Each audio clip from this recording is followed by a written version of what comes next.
Voy a leer para ser precisa en lo que quiero decir.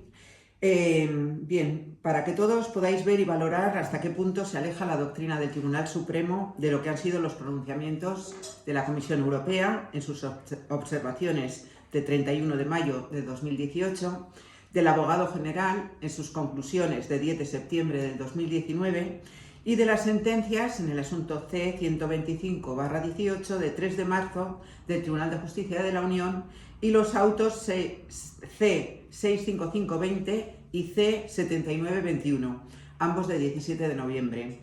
Hemos extractado algunas de las obligaciones impuestas y a las que nuestro Tribunal Supremo ni hace referencia. En la observación 57 de la Comisión Europea establece la obligación del profesional de explicar al consumidor cómo se configuraba el tipo de referencia, en este caso el tipo IRPH cajas, cuál había sido su evolución en el pasado y las previsiones de futuro hasta donde fuera posible. Conclusión segunda del Abogado General. Establece la obligación del profesional de informar al consumidor respecto de conceptos como índice de referencia, tipo de interés y tipo TAE, las diferencias entre ellos y las consecuencias derivadas de que los tipos IRPH se confeccionen con tipos TAE, calificándose como de vital importancia el nivel de información que a este respecto proporcione el profesional. La conclusión 125 del Abogado General establece la obligación del profesional de facilitar al consumidor la información suficiente para que éste pueda tomar una decisión prudente y con pleno conocimiento de causa en lo que se refiere al método de cálculo del tipo de interés aplicable al contrato de préstamo hipotecario y a los elementos que lo componen. El parágrafo 51 de la sentencia del TJUE en el asunto C-125/18 establece la obligación de que la cláusula posibilite que el consumidor esté en condiciones de comprender el funcionamiento concreto del modo de cálculo de dicho tipo de interés y de valorar así, basándose en criterios precisos y comprensibles, las consecuencias económicas potencialmente significativas de tal cláusula sobre sus obligaciones financieras. En el parágrafo 52 de la sentencia del TJUE en el asunto C-125/18 establece la obligación del juez nacional de comprobar la información proporcionada por el prestamista en el marco de la negociación del contrato, incluida la posibilidad de una falta de mención en el contrato de préstamo de información esencial a la vista de la naturaleza de los bienes y servicios que son objeto de dicho contrato. Parágrafo 55 de la sentencia C-125/18, parágrafo 30 del auto en el asunto C-65520 y el parágrafo 25 del auto C-7921 establecen la obligación del juez nacional de comprobar si la entidad cumplió efectivamente con todas las obligaciones de información establecidas por la normativa nacional. El parágrafo 56 de la sentencia del TJUE, asunto 125/18, fallo tercero de esa sentencia, párrafo 29 del auto en el asunto C-65520 y el parágrafo 24 del auto del asunto C-7921 establecen la obligación de que la cláusula permita al consumidor comprender el funcionamiento concreto del modo de cálculo del referido tipo de interés y de valorar así, basándose en criterios precisos y comprensibles, las consecuencias económicas potencialmente significativas de dicha cláusula sobre sus obligaciones financieras. El parágrafo 34 del auto en el asunto C-65520 y el parágrafo 30 del auto del asunto C-7921 dispensa al profesional de su obligación de entregar un folleto informativo que recoja la evolución del índice o de incluir en el contrato la definición completa del índice, siempre que, con la información proporcionada por el profesional, esté en condiciones de comprender el funcionamiento concreto del modo de cálculo del índice de referencia y de valorar así, basándose en criterios precisos y comprensibles, las consecuencias económicas potencialmente significativas de dicha cláusula sobre sus obligaciones financieras. Parágrafo 39 del auto del asunto C-7921. Recuerda la obligación del juez nacional, a los efectos de valorar la existencia de un desequilibrio contrario a las exigencias de buena fe, de comprobar si el profesional, tratando de manera leal y equitativa con el consumidor, podría esperar razonablemente que éste aceptara una cláusula de este tipo en el marco de una negociación individual. El concepto de desequilibrio contrario a la buena fe ya lo estableció el Tribunal de Justicia de la Unión en su asunto, sentencia del asunto C-415/11 del 14 de marzo, en su parágrafo 69, que establecía, leo literalmente,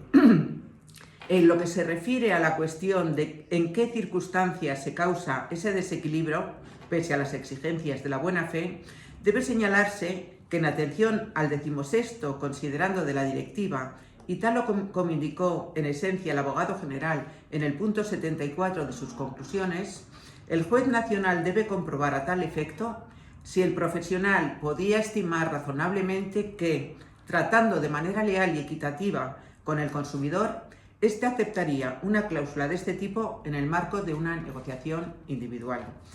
Este criterio se ha venido repitiendo a través de distintas resoluciones, como es la sentencia del asunto C-621/17 de 3 de octubre de 2019, la sentencia en el asunto C-419/18 de 7 de noviembre de 2019 y recientemente el auto C-7921 de 17 de noviembre. Sin embargo, nuestro Tribunal Supremo no ha entrado a comprobar la conducta del profesional en orden a conocer si explicó al cliente consumidor el método de cálculo del tipo IRPH que contrataba y su evolución al menos los 2 años anteriores a la suscripción del contrato. No ha entrado a comprobar si el profesional informó al cliente de la diferencia conceptual y económica entre índice de referencia, tipo de interés, tipo TAE, ni de las consecuencias económicas derivadas de que el tipo IRPH se determine mensualmente a partir de una media simple de los tipos TAE de las operaciones de referencia. No ha entrado a comprobar si con la información que el profesional proporcionó al consumidor,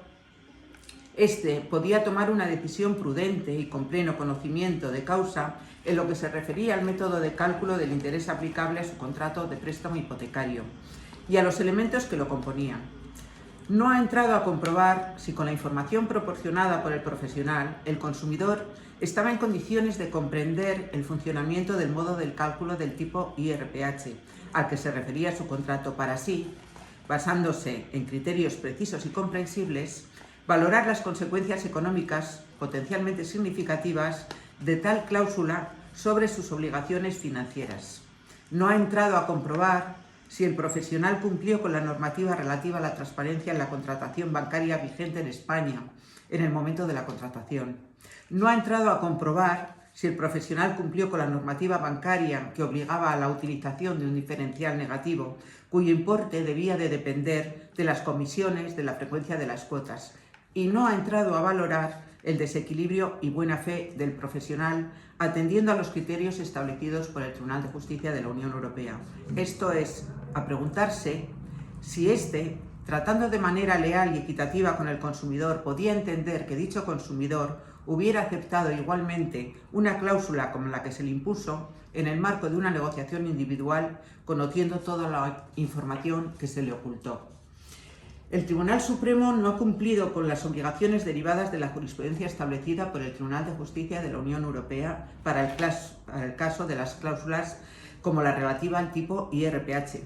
y ha resuelto entendiendo que la transparencia queda acreditada para todos los casos porque el consumidor pudo acudir al BOE a informarse respecto de los elementos que definen el tipo IRPH y que la buena fe queda aprobada por la imposición de un tipo oficial. Pero además hay varias consideraciones a realizar respecto a su doctrina. Primero,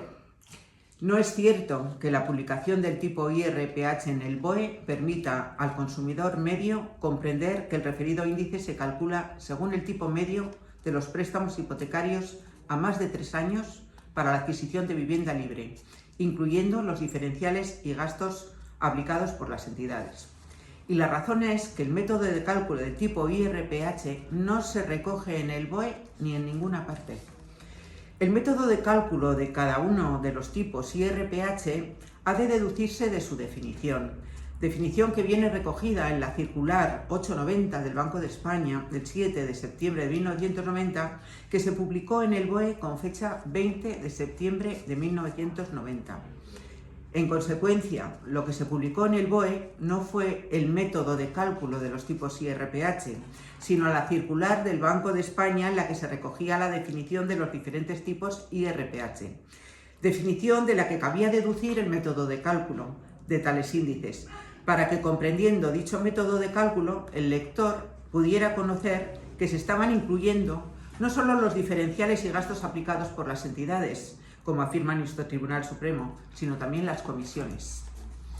Y así, un consumidor medio que pretendiera informarse respecto al modo de cálculo de cualquiera de los tipos IRPH y comprenderlo a fin de así valorar, con arreglo a criterios precisos, las consecuencias económicas especialmente significativas que su aplicación iba a suponer en su economía, tal y como exige el TJUE, debía saber que la definición del controvertido tipo venía incluida en la circular 890 de 7 de septiembre de 1990 del Banco de España, que se publicó en el BOE el 20 de septiembre de 1990, concretamente entre las páginas 27.498 y 27.508. Para, una vez localizada esta, y sabiendo que esa definición se encontraba en su anexo octavo, deducir y comprender por sí mismo las consecuencias económicas especialmente significativas derivadas de la utilización de los tipos TAE en su determinación. Segundo, el hecho de que este argumento resuelva para todos los casos la existencia de transparencia prueba que nuestro Tribunal Supremo resuelve de manera seriada, pues no analiza cada caso individualmente, no comprueba el importe del préstamo y la fecha de su contratación, a fin de observar si se ha dado cumplimiento a las exigencias de la normativa nacional. No comprueba si el profesional ha cumplido con la obligación establecida por el Banco de España de incorporar un diferencial negativo al controvertido índice. No comprueba el tipo de información o explicación que el profesional proporcionó al consumidor a fin de que éste comprendiera las consecuencias económicas derivadas de la utilización de un tipo TAE. Tercero, siendo jurídicamente rigurosos, hemos de observar que el parágrafo 51 de la sentencia del Tribunal de Justicia de la Unión Europea en el asunto C-125/18 de 3 de marzo del 2020 establece la obligación de que la cláusula posibilite que el consumidor esté en condiciones de comprender el funcionamiento concreto del modo de cálculo de dicho tipo de interés y de valorar así, basándose en criterios precisos y comprensibles, las consecuencias económicas potencialmente significativas de tal cláusula sobre sus obligaciones financieras. En consecuencia, es la cláusula y no el BOE quien tiene que posibilitar que el consumidor esté en condiciones de comprender el funcionamiento del índice, su método de cálculo y las consecuencias que de él se deriven. De esta manera, nuestro Tribunal Supremo traslada la responsabilidad del profesional para que la cláusula impuesta como condición general permita al consumidor comprender el funcionamiento del índice al propio consumidor contratante, a fin de que éste busque ese conocimiento en el BOE. Cuarta, resulta sonrojante que este Tribunal Supremo, que entiende que la publicación del IRPH en el BOE permite al consumidor medio comprender que el referido índice se calcula según el tipo medio de los préstamos hipotecarios a más de 3 años para la adquisición de vivienda libre, incluyendo los diferenciales y gastos aplicados por tales entidades, sea el mismo que a lo largo de estos últimos 3 años ha sido incapaz de definir correctamente el tipo IRPH en una sola de sus resoluciones. Y es que lo cierto es que nuestro Tribunal Supremo, en el fundamento jurídico 6.8 de la sentencia 669/2017 de 15 de diciembre, entiende erróneamente el tipo IRPH entidades como la media de los índices hipotecarios de todas las entidades que actuaban en España, al que se sumaba un margen o diferencial. que la misma sentencia, la 669/2017 de 15 de diciembre,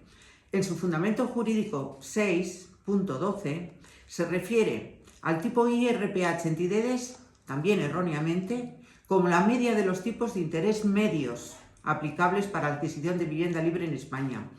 y que todavía 3 años después siga errando en la definición del índice IRPH, cuando en su sentencia 597/2020 de 12 de noviembre mantiene erróneamente que el consumidor medio puede entender que el índice constituye una media del precio de operaciones homólogas a las contratadas por él, cuando lo cierto es que constituye una media del coste de esas operaciones homólogas. La reflexión resulta obligada. ¿Cómo puede ser que 3 años después de dictar su primera sentencia, nuestro Tribunal Supremo continúe sin entender las diferencias conceptuales entre índice de referencia, tipo de interés, tipo TAE, y sostenga, al mismo tiempo, que cualquier consumidor puede tener un conocimiento por sí mismo de sus peculiaridades acudiendo al BOE? Quinta, nuestro Tribunal Supremo, a sabiendas de cuál es el concepto de buena fe, establecido por el Tribunal de Justicia en su parágrafo 68 de la sentencia C415/11 de 14 de marzo del 2013, entiende que el profesional actuó de buena fe simplemente por utilizar un índice oficial, cuando lo que tuvo que preguntarse era si el profesional, tratando de manera leal y equitativa con el cliente, podía entender que éste, informado respecto del método de cálculo del índice, de sus especiales peculiaridades, de que derivado de su método de cálculo siempre operaría por encima del Euribor, en cualquier escenario de mercado inmobiliario, de su evolución anterior siempre por encima del Euribor, de la necesidad de incorporar un diferencial negativo a fin de evitar que el coste de su operación se situara de manera permanente por encima del coste de la financiación media del mercado español, de que pese a ello era intención de la entidad incorporarle un diferencial positivo de 0,50. Si eso hubiera llevado a que éste hubiera aceptado la incorporación de la cláusula en esos mismos términos, en el marco de una negociación individual no seriada, en la que pudiera negarse sin temor a que le denegaran el préstamo. Y la respuesta es que no. En conclusión, nuestro Tribunal Supremo no ha analizado la conducta del profesional, sino que en base a 2 características del índice, que se publica en el BOE y que es un tipo oficial, ha resuelto para todos los casos que su incorporación al contrato no fue abusiva, aunque no haya respetado la normativa civil de transparencia en la contratación, o no se haya cumplido la normativa bancaria en cuanto a la obligación de incorporar un diferencial negativo, lo cual puede llevarnos a que las entidades, sin siquiera contestar a la demanda o sin siquiera presentarse a la vista, puedan vencer en el pleito, pues lo que han hecho o no hayan hecho, o lo que hayan dicho o lo que no hayan dicho, resulta irrelevante, puesto que, siendo un tipo oficial publicado en el BOE, ya no hace falta que pruebe que su comportamiento se ajustó a las exigencias del TJUE. La pera.